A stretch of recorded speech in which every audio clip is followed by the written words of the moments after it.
Hi all, welcome to football arena. കഴിഞ്ഞ ദിവസം നടന്ന പ്രസ് കോൺഫറൻസിൽ ബ്രസീലിയൻ താരമായ റയാനോട് ഒരു ചോദ്യം ചോദിച്ചിരുന്നു.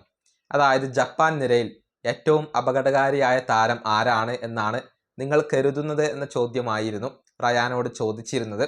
എന്നാൽ ചിരിച്ചുകൊണ്ടാണ് ഇതിന് അദ്ദേഹം മറുപടി നൽകിയത്. അതായത് ആരാണ് എന്നുള്ള കാര്യം തനിക്കറിയില്ല. ഇനിയിപ്പോൾ അങ്ങനെ ഒരാളെ എടുത്തു പറയണമെങ്കിൽ വീഡിയോ കാണേണ്ടി വരും എന്നൊക്കെയായിരുന്നു റയാൻ പറഞ്ഞിരുന്നത്. ഇത് വലിയ രൂപത്തിൽ പിന്നീട് ചർച്ചയായി.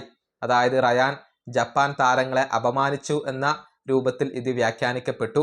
ജാപ്പനീസ് താരങ്ങളെ വില കുറച്ച് കാണുന്ന രൂപത്തിലാണ് റയാന്റെ ഒരു പ്രതികരണം വന്നത് എന്നായിരുന്നു പലരും വ്യാഖ്യാനിച്ചിരുന്നത്. ഈ വിഷയത്തിൽ മുൻ ബ്രസീലിയൻ താരമായിരുന്ന ഫിലിപ്പെ മെലോ തൻ്റെ പ്രതികരണം രേഖപ്പെടുത്തിയിട്ടുണ്ട്.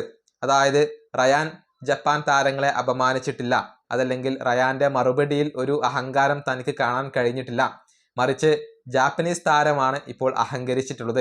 നെയ്മർ ജൂനിയറെ വില കുറച്ച് കണ്ടുള്ള ഒരു സ്റ്റേറ്റ്മെന്റ് നടത്തിക്കൊണ്ട് ജാപ്പനീസ് താരമാണ് ഇപ്പോൾ അഹങ്കരിച്ചിട്ടുള്ളത് എന്നൊക്കെയാണ് ഫിലിപ്പെ മെലോ പറഞ്ഞിട്ടുള്ളത്. അദ്ദേഹത്തിന്റെ വാക്കുകൾ ഇങ്ങനെയാണ്: റയാന്റെ മറുപടിയിൽ എനിക്ക് അഹങ്കാരമൊന്നും കാണാൻ കഴിഞ്ഞിട്ടില്ല.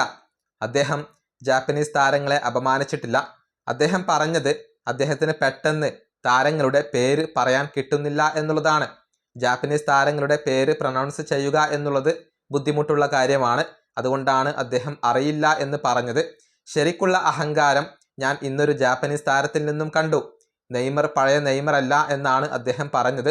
അവർ വിജയിക്കാൻ വേണ്ടി മാത്രമാണ് വരുന്നത് എന്നും പറഞ്ഞു. അതൊക്കെയാണ് ശരിക്കുള്ള അഹങ്കാരം. ഇതാണ് ഫിലിപ്പെ മെലോ പറഞ്ഞിട്ടുള്ളത്. അതായത് ഒരു ജാപ്പനീസ് താരം പറഞ്ഞത് നെയ്മർ ഇപ്പോൾ പഴയ നെയ്മർ അല്ല, പണ്ടത്തെ പോലെ കളിക്കാൻ നെയ്മർക്ക് കഴിയില്ല. അതുപോലെ തന്നെ ബ്രസീൽ ഇപ്പോൾ കിരീട ഫേവറേറ്റുകൾ ഒന്നും അല്ല, ഈ മത്സരത്തിൽ ജപ്പാന് വിജയ സാധ്യതയുണ്ട് എന്ന തരത്തിലായിരുന്നു ഒരു ജാപ്പനീസ് താരം സംസാരിച്ചിരുന്നത്. അതാണ് ശരിക്കുള്ള അഹങ്കാരം, അല്ലാതെ റയാൻ ഇങ്ങനെ പറഞ്ഞതല്ല അഹങ്കാരം എന്നാണ് ഫിലിപ്പെ മെലോ ഇപ്പോൾ വ്യക്തമാക്കിയിട്ടുള്ളത്. ഈ വീഡിയോയുടെ അവസാനിപ്പിക്കുന്നു. അടുത്തൊരു വീണ്ടും കാണാം.